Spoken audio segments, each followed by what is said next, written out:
Hello students, you may have doubt in many concepts. You may have doubt in any concept in your curriculum or in any kind of things.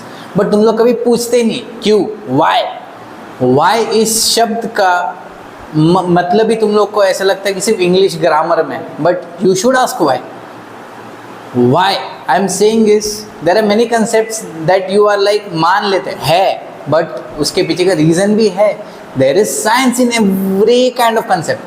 अब हम इसी एक concept के पीछे जाएंगे जिसका Y का आंसर मैं आपको बताऊंगा क्यों.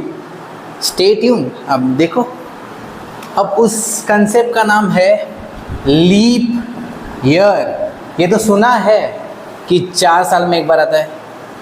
अब घर पे पूछोगे जिसको नहीं पता तो हाँ, 4 साल में एक बार आता है.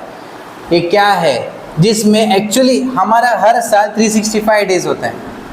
365 डेज अ ईयर होता है. बट लीप ईयर में, लीप ईयर जो भी है वो 366 डेज का होता है. वाई? देखो यहाँ पे जो सन है, ये सन समझो, ये सन है. यहाँ पे जो ये ऐसा एक ऑर्बिट है, ये एग्जैक्ट सर्कल इसलिए नहीं है क्योंकि सन के आसपास सारे प्लैनेट्स के ऑर्बिट एलिप्टिकल होते हैं. कैसे होते हैं? एलिप्टिकल. एलिप्टिकल मतलब अंडे के आकार के, थोड़े से अंडे वाले आकार के, थोड़े बहुत. तो ये अर्थ है. फॉर एग्जांपल ये हमारा अर्थ है. ड्राइंग के पीछे मत जाओ, कंसेप्ट समझो. अर्थ जब घूमता है तो हमें बताया जाता है कि 365 डेज में घूमता है. बट ऐसा नहीं है. वो 365.2425 डेज लेता है. तो ये जो 0.2425 है ये हर साल लेता है.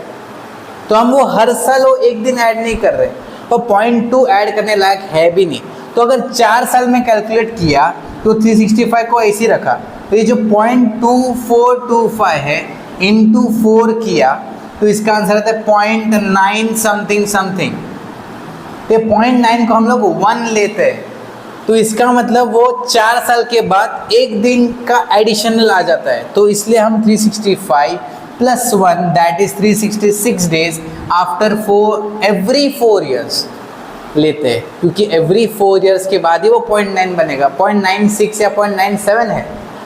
So this is the calculation behind leap year.